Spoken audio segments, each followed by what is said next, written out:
Salut à tous, bienvenue sur la chaîne Sangotech. Ici, nous parlons de tout ce qui est programmation, tout ce qui est tech. Si vous êtes nouveau sur cette chaîne, n'oubliez pas de vous abonner et d'activer la cloche de notification. Ok, aujourd'hui, nous allons parler des modèles. Les modèles, ce qu'il faut comprendre en une seule phrase, c'est que les modèles permettent d'interagir avec la base de données. Donc, quand on parle d'interaction avec la base de données, on pense en même temps aux opérations CRUD. Create pour créer, update pour mettre à jour, read pour lire et delete pour suppression. Donc, nous allons voir maintenant comment générer de classes de modèles. Bon, pour générer de classes de modèles, on utilise PHP Artisan Make Model, le nom du modèle. Maintenant, ce qu'il faut comprendre ici, c'est quoi? C'est que le nom du modèle, c'est le nom de votre table qui doit commencer par une lettre majuscule et qui est au singulier. C'est pourquoi je disais tantôt qu'il fallait mettre la table au pluriel dans la session précédente. On sent en même temps, lorsque vous créez le modèle, vous voulez interagir avec la base de données. Laravel le reconnaît automatiquement. Donc, on va faire ça pour notre table post.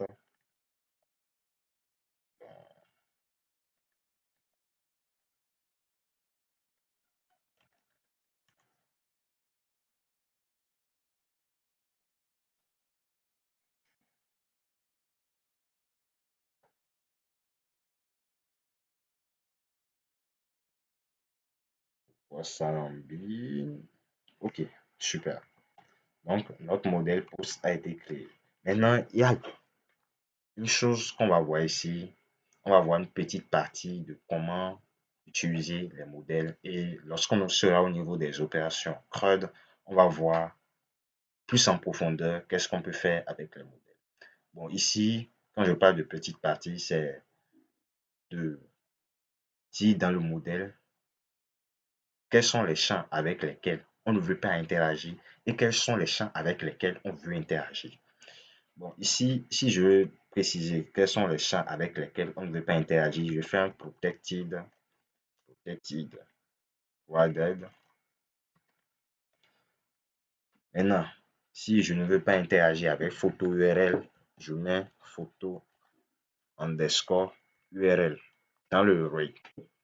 Donc, c'est comme ça on utilise le protected quadret. Maintenant, si vous voulez interagir avec tous les champs, bon, intuitivement, ça serait de mettre un string vide comme ça et puis vous interagissez avec tous les champs. Donc, c'est comme ça on utilise le protected quadret. Maintenant, on va voir le protected fillable qui est plus propre et plus rigoureux selon moi. Bon, dans le protected fillable, qu'est-ce que vous faites? Vous dites clairement quels sont les attributs avec lesquels vous voulez interagir. Donc, on met un titre. Le titre, par exemple, je vais interagir avec le titre. Je mets le titre. Je vais interagir avec la description. Je vais faire du copier-coller pour aller plus vite. Je vais interagir avec photo URL.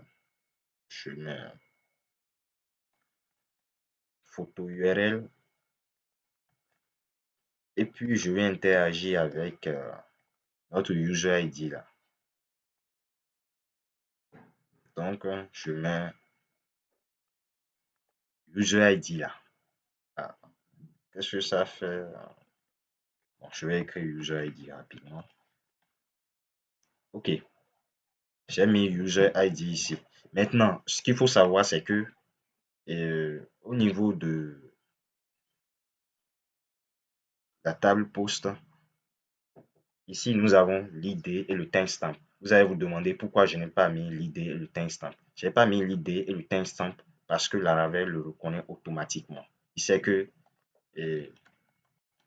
on aura interagi avec l'id et on aura interagi avec le timestamp. Mais excepté ces deux champs-là, tous les autres champs, on doit le préciser pour le fillable. C'est tout ce qu'on peut voir au niveau des